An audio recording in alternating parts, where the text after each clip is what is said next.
Well, as you said, Jeannie, very little information out there at the moment, but one can conjecture to a certain extent, and one of the reasons is almost certainly linked to what you were just saying about France, like other EU countries, not recognising Belarus. The ambassador Nicolas de Lacoste was appointed at the end of last year. He has not submitted his credentials to Alexander Lukashenko, which is an indication that, as far as France is concerned, France does not recognise last year's election of President Lukashenko, which was regarded by many people inside Belarus and also outside as a fraudulent election, which was really won by the opposition. That seems to be the most likely reason at this stage. It is also possible that an incident last week in which the embassy invited an opposition NGO called Govori Pravdu, Speak the Truth, to the embassy may have had something to do with it. It won't have gone down well at all with the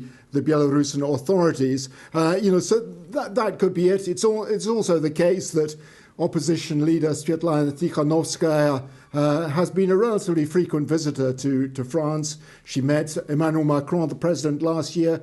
Just last month, she met the foreign minister, Jean-Yves Le Drian.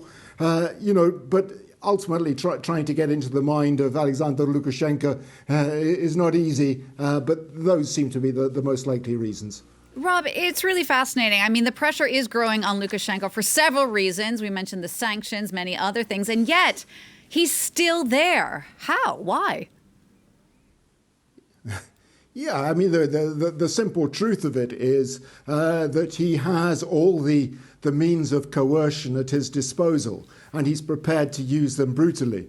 It was interesting that Svetlana Tikhanovskaya, the opposition leader in exile, said that last year during those massive demonstrations, they had thought that would be enough to sweep Lukashenko from power. And they were surprised just how powerful and how ready he was to use the means of coercion at his disposal. They were shocked and surprised. And that ultimately seems to be the problem at the moment. Mr. Lukashenko doesn't hold back. He knows that this is a fight for his political survival, and he will use all the means at his disposal to do that. So that essentially, I think, is why he's able to cling on. But the sanctions are mounting, no question about it. First of all, in response to those repressions that I was talking about a second or two ago, which were massive last year. Thousands of people arrested, hundreds sentenced to prison, many of them to very long terms, reports of torture and some deaths in prison. Then there was the incident with the Ryanair aeroplane with a Belarusian opposition leader on it, flying from Athens to Vilnius in Lithuania, brought down in Minsk, which led to a big row with the European Union. Sanctions imposed. EU planes can't fly over Belarus now, and there's talk about banning the Belarus airline Belavia as well from European airspace. So the sanctions and there are mounting. He, for his part, says you can choke on your sanctions, and he's turning more and more to his protector in Moscow, Vladimir Putin.